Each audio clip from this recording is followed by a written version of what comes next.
God and energy expenditure. Many people question the existence of God. But there is a verse from Romans 1:20. Because his invisible things, since the creation of the world, both his eternal power and his divinity, are understood and clearly seen by the things that are created, so that they are inexcusable. Thus we have, if we look at the universe, we must observe the existence of God. We can use the large entropy effect in relation to the universe. Entropy is the way in which energy is cooled, that is, the passage of heat to cold. When we look at the sun, we see that it releases a lot of energy in all directions, and this energy is cooling down. A tiny part of this energy heats the earth. In it we have organisms that use energy at the molecular level, but manage color and flavor factors, which expend a lot of energy. What makes the universe a system of great beauty? So, in addition to the great complexities of the laws that govern the universe, we have energy expenditures throughout the universe to generate beauty, such as artistic works. A characteristic that determines efficiency between two objects is how much the service of one object does with an amount of energy in relation to another. A car that does 15 kilometers per liter of gasoline is much more efficient than a car that does 5 kilometers per liter of gasoline. But the efficiency of an object is defined in what you want to do. So there are several characteristics, in the most varied ways and the most varied specimens on planet Earth. This variability involves great energy expenditure, but based on a molecular energy production system of the highest efficiency. What would determine that these varied and characteristic concepts have been made for these actions? If it were a system without artistic concepts, the system would be extremely simple and the same as the molecular energy production system is done. Let me explain more easily. This is the powerhouse of all cells, ATP synthase. All organisms have the same system. But after several similar characteristics of biological systems, they start to differentiate. This difference does not exist logic. The logic would be that organisms that were more optimized would become unique, as the ATP synthase system is unique. But there is a diversity of beings and systems, where there should be very few beings and low energy expenditure, and great efficiency.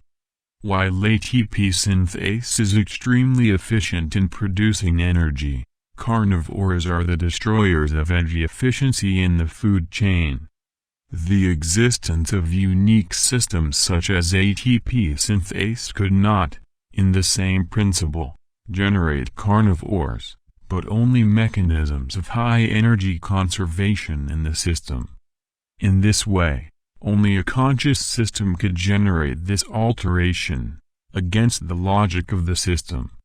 Man, for example, could not generate the destruction he generates, because his basic system is the production and conservation of energy, in the most efficient way possible. It is as if we said that the non-conscious system is more evolved and efficient than the conscious being. Or that evolution is the regression of a highly capable programming to form a highly incapable being. The complexity to produce an ATP synthase system is so high that the being that has acquired consciousness due to the existence of these complex mechanisms cannot reproduce them. So we should consider that chance is extremely more evolved for the production of life than the most complex and conscious being that exists, which is totally irrational.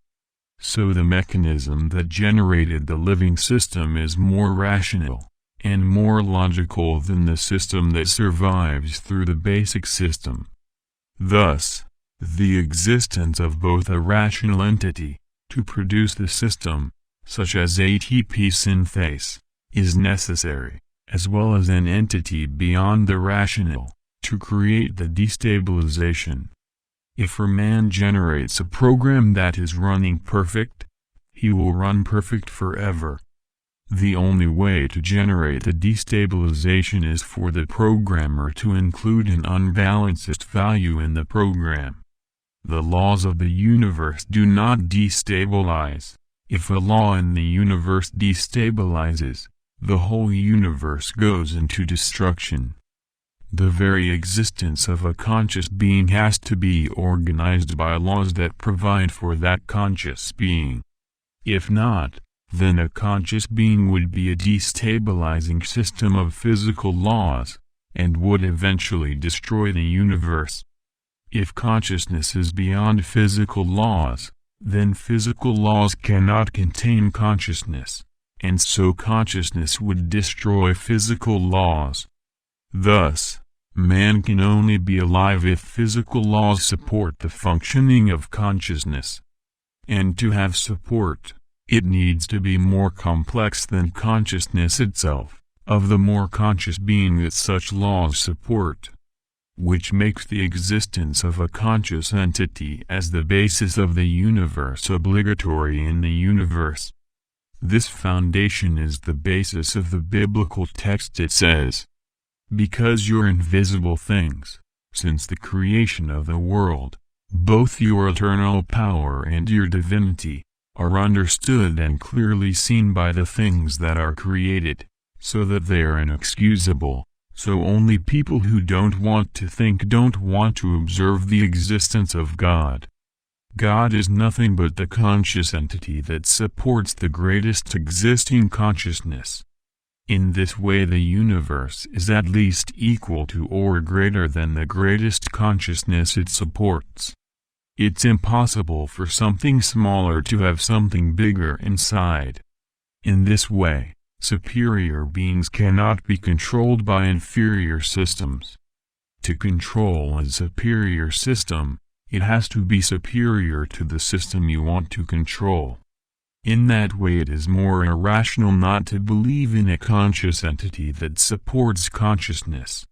Then accept the logic, that only if the universe is more complex than the human being, that it can manage the human being.